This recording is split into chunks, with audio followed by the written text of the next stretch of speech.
देखिए दोस्तों, 4.1 का आपका एक नंबर हेडिंग बन चुका था, है ना। एक्सरसाइज का 4.1। अब चलेंगे 4.1 का एक्सरसाइज नंबर मतलब हेडिंग नंबर 2 का फर्स्ट नंबर सवाल। ठीक है, जिसको कह रहा है द्विघात समीकरण के रूप में लिखे। धैर्य बना रखे, लैंग्वेज वाला सवाल है, आप लोग को 100% इसमें से पूछेगा तो पूछेगा। ठीक है, और वीडियो अच्छा लगे तो सब्सक्राइब जरूर कर दीजिएगा और शेयर भी जरूर कर दीजिएगा। ठीक है दोस्तों, तो ध्यान रखेंगे, है ना। लिखा हुआ एक आयताकार भूखंड का क्षेत्रफल 528 मीटर स्क्वायर है। क्षेत्र की लंबाई चौड़ाई के दोगुने से एक अधिक है। ठीक है, इस समीकरण के रूप में लिखे। कह रहा है कि हल नहीं करना है, केवल समीकरण के रूप में लिख देना है। ठीक है, तो बढ़ते हैं हम आगे दोस्तों। यहाँ पर सोल्यूशन लिखते हैं। सोल्यूशन लिखने के बाद पहले देखिए, पहले बोला क्या है, लंबाई। तो यहाँ पर जस्ट लिखोगे क्या, माना कि आयत की लंबाई, आयत की लंबाई इजिकल टू एक्स मीटर। ठीक है, कैसे लिखिएगा सर, एक्स मीटर, क्योंकि मीटर में है। अब आइए, जैसे लिखने के बाद तुरंत लिखिएगा अकॉर्डिंग टू पोर्शन। ये इसको लिखना 100% एकदम जरूरी है। लिखने के बाद जस्ट लिखिएगा जो बोला है लैंग्वेज, है ना, कि लंबाई यहीं से स्टार्ट होगा। लंबाई चौड़ाई से, चौड़ाई के बोला है, लंबाई चौड़ाई के दुगुने से एक अधिक, दुगुने से एक अधिक बोला है। ठीक है, दुगुने से एक अधिक है। अब यहाँ तक संतुष्ट हो गए और इसको ऐसे कर लीजिएगा। ठीक है, अब बताइए, लंबाई को x मान लिया, लंबाई को काम हो चुका है। लंबाई के जब काम हो चुका है तो क्या बचेगा मेरे जगह पर, चौड़ाई। तो लिखोगे क्या कि चौड़ाई इजकल टू, है ना, दो गुना, यानी दो में एक से गुना करो। जैसे जैसे तीर का निशान दे रहे हैं वैसे ऐसे कीजिए। ठीक है, दो में एक से गुना करोगे तो 2x होगा। एक बढ़ा देने के लिए तो एक को बढ़ा दो, क्योंकि अधिक बोला है। यह क्या हो गया, आपको चौड़ाई कितना हो गया, 2x प्लस 1 हो गया। जब 2x प्लस 1 हो गया, अब यहाँ पर ध्यान दीजिएगा क्षेत्रफल कितना दिया है सर, या कॉमा देकर क्षेत्रफल लिख दो। 528 मीटर स्क्वायर है। यहाँ तक कोई दिक्कत हम, अच्छा अब दिक्कत नहीं है तो अब चलेंगे हम लोग आगे। ठीक है, किस चीज का करा निकालने के लिए हुआ, क्षेत्रफल बोला है।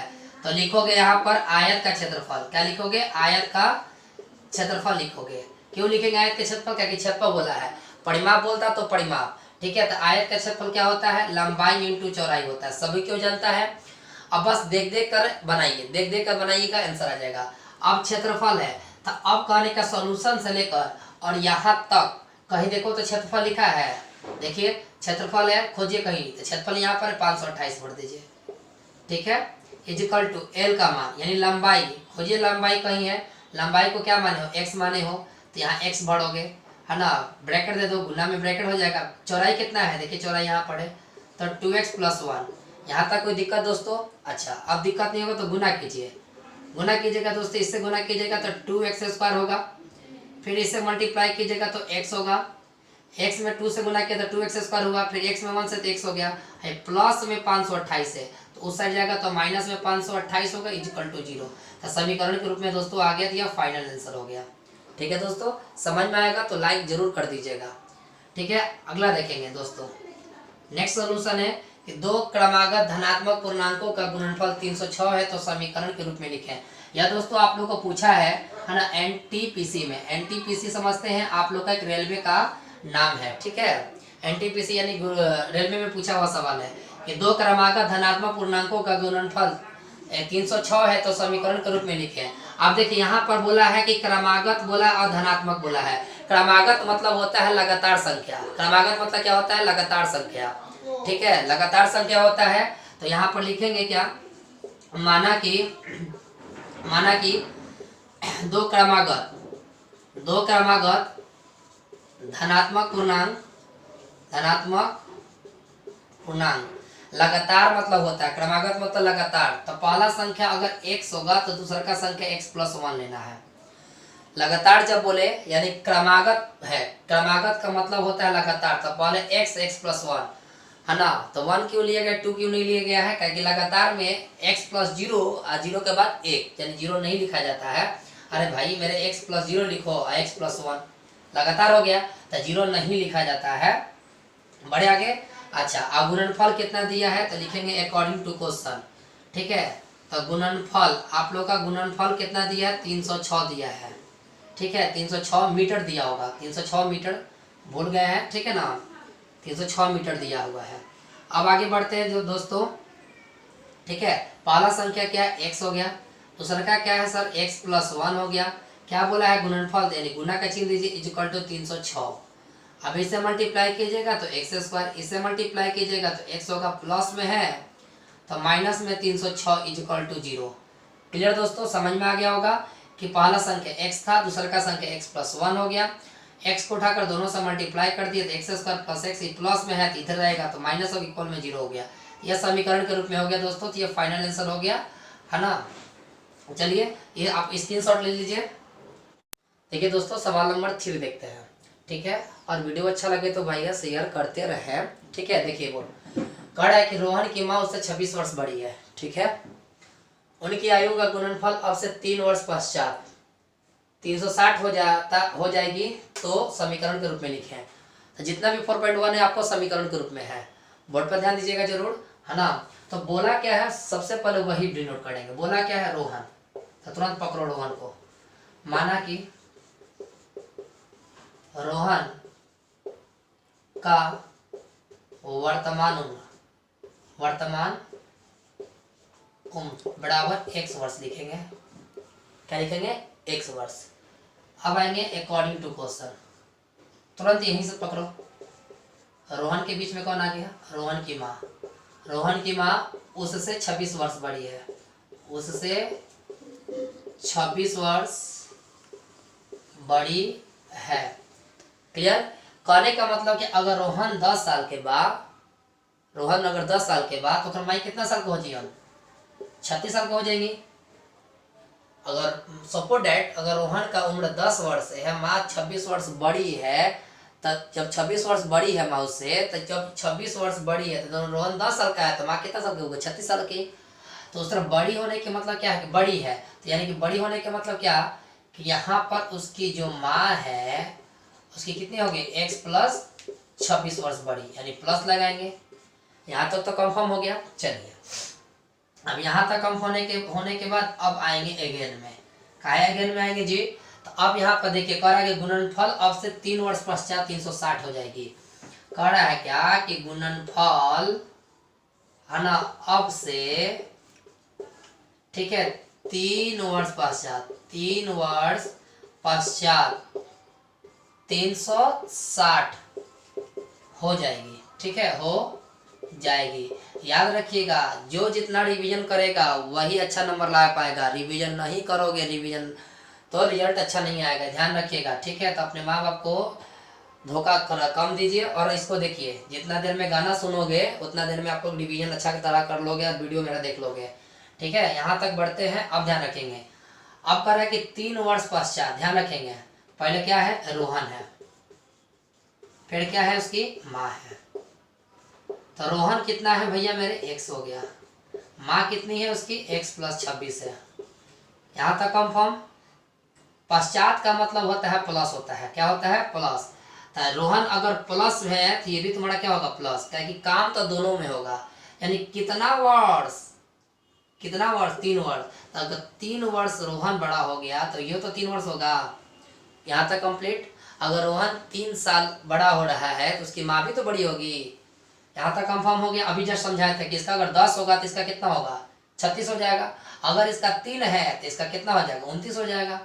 तो दोनों में 3 होगा, 3 वर्ष यानी दोनों में। यहाँ तक कंफर्म हो गया। अब आइए, कह रहा है कि 360, क्या चीज 360 जी, तो गुणनफल। यहाँ चिन्ह का चीज इक्वल टू का है, इक्वल टू का चिन्ह नहीं देना है, काच के देना है, गुणनफल देना है। क्या देना है, गुणनफल देना है। तो इसको ब्रैकेट में रख लो, इसको ब्रैकेट में रख लो।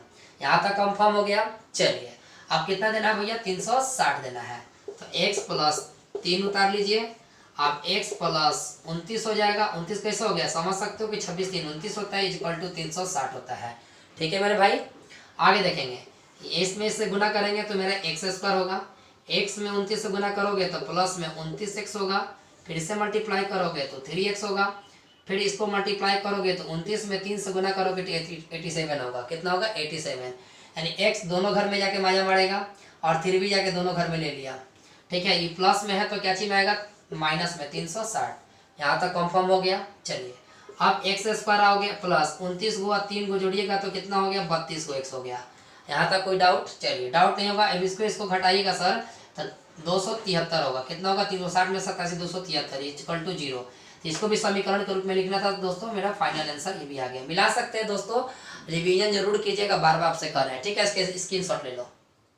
देखिए दोस्तों सवाल नंबर 4 देखते हैं, ठीक है। 3 तक हो गया, आप लोग को 4 नंबर रिवीजन करते रहे हैं, याद रखिएगा। और कल बृहस्पतिवार है, कल आप लोग की हिस्ट्री चलेगा, ठीक है। और वीडियो को शेयर करते रहे, सभी लड़कों को जोड़ते रहे। हमारी कोचिंग को हो या ना हो, सभी को आपस में जोड़ते रहें।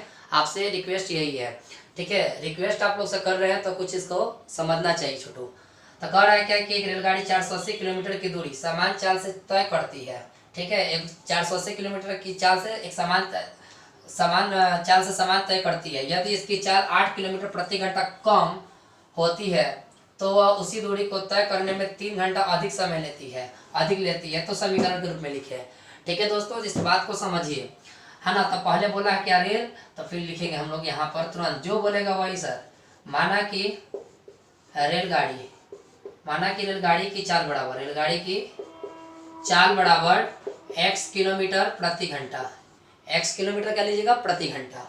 अब यहाँ पर होने के बाद दोस्तों फिर आएंगे अकॉर्डिंग टू क्वेश्चन, ठीक है। अकॉर्डिंग टू क्वेश्चन कह रहा है कि तय की गई है ना। यहाँ पर चाल इसका है 8 किलोमीटर प्रति घंटा कम। 8 किलोमीटर क्या हुआ प्रति घंटा कम है। तो अब आएंगे यहाँ लिखेंगे क्या कि रेलगाड़ी की चाल जो है 8 किलोमीटर प्रति घंटा कम, ठीक है, कम कर रहा है। यानी कि दूसरी चाल जो हम लोग होगा, दूसरी चाल इक्वल टू कम कर रहा है करने के लिए तो x माइनस 8 कर लो किलोमीटर प्रति घंटा। यहाँ तक कंफर्म हो गया। कम बोल रहा है, कम कर लिए इसके में से।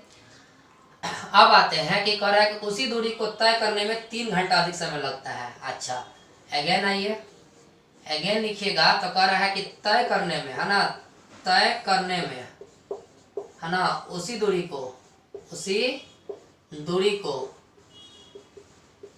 3 घंटे अधिक लगते हैं। 3 घंटे अधिक लेती है, कोई बात नहीं है, 3 घंटा अधिक लेती है। चलिए अच्छा तो दूरी कितना है सर, दूरी कितना है खोजिए, दूरी कितना है ना, दूरी कितना है तब 480 है। तो यहाँ लिख लो यार, है ना। दूरी इज इक्वल टू, है ना, दूरी इज इक्वल टू लिखिएगा ना। हाँ दूरी इक्वल 480 किलोमीटर दिया हुआ है। यहाँ तक कोई दिक्कत? चलो फिर से, रेलगाड़ी की चाल x ले लिया, रेलगाड़ी की चाल 8 किलोमीटर कम कर रहा है तो यानी दूसरा का चाल कितना होगा x माइनस 8 होगा। दूरी कितना दिया 480। तय करने में, इसी को तय करने में 3 घंटा अधिक समय लेता है। तो अब आते हैं कि 480 बट्टा x लिखेंगे, 480 बट्टा x। अब तुम कहोगे कि सर बट्टा में x क्यों लिखेंगे, तो आप लोग हम बताते हैं बार बार क्या कि समय बराबर छोटू दूरी बट्टा चाल होता है। दूरी बट्टा क्या होता है, चाल होता है। तो दूरी खोजिए, इसमें कुछ दूरी खोजिए। दूरी कितना है 480 और चाल कितना है x इक्वल टू फिर से 480 और दूसरा का चाल कितना है x माइनस 8। चाल अगर दूगो तो दूरियो दूगो जाएगा। 480 बटा x, पहले का x हो गया, दूसरा का x माइनस 8 हो गया। 480 लगाकर 3 घंटा अधिक हो रहा है तो प्लस में 3 ले लिया अधिक। 480 बटा x हो गया, प्लस में है इस साइड आएगा तो छोटू क्या होगा 480 माइनस x माइनस 8। यहाँ तक कोई डाउट? जिसको नहीं पलटोगे उसी तरह छोड़ दो उसको। यहाँ तक कोई दिक्कत? बड़े आगे चलिए एलसीएम लीजिएगा दोस्तों। x और x किसका एलसीएम लीजिएगा, x माइनस 8 होगा, ठीक है। अब 480 में इससे गुना करोगे, दोनों से 480 में x से गुना करोगे 480 x होगा। 480 में 8 से गुना कर दोगे तुम्हारा 38 40 होगा। 0 1 0 8 8 64 8 32 6 38 होता है। फिर इसे मल्टीप्लाई कीजिएगा दोस्तों तो 480 x होगा इक्वल टू में आपका 3 है। यहाँ तक कोई दिक्कत? अब चलिए, है ना, माइनस में 480 प्लस में 480 कट गया तो क्या क्या बचा, माइनस में 38 40 बचा है, बट्टा में गुना कीजिए एक्स स्क्वायर माइनस में 8x इक्वल टू 3 का 3 बाई में 1 काटोगे 3 के टेबल से सामने सामने काट सकते हैं तो 1280 मर्त में कटेगा। टेबल लगा के देख लीजिएगा 1280 मर्त में एकदम कटेगा तो कटेगा। अब इसको क्रॉस मल्टीप्लिकेशन कर सकते हो, x को उठाकर इससे करिएगा तो x स्क्वायर होगा, 8 में इससे गुना कीजिएगा तो 8x होगा, इक्वल टू 1 में 12 से गुना कीजिएगा तो 1280। यहाँ तक कोई दिक्कत? बाकी 1280 देखिए सरकाची में है, माइनस में है, तो माइनस में लिखिएगा, कोई दिक्कत? हम आप ध्यान देखिए, एक्स स्क्वायर माइनस में 8x माइनस में है, माइनस में 30 साइड आएगा तो प्लस में 1280, इक्वल में कितना हो गया? 0 हो गया। कोई दिक्कत? अब ये समीकरण के रूप में बन गया छोटू, आपका आंसर हो गया। तब 4.1 आपका खत्म हो चुका, ध्यान रखेंगे, ठीक है ना। यहाँ पर x square minus 8x minus में 1280, माइनस में 1280, ठीक है। अब ये आप माइनस में था तो काची में आ गया? प्लस में। यहाँ तक तो समझ में आ गया।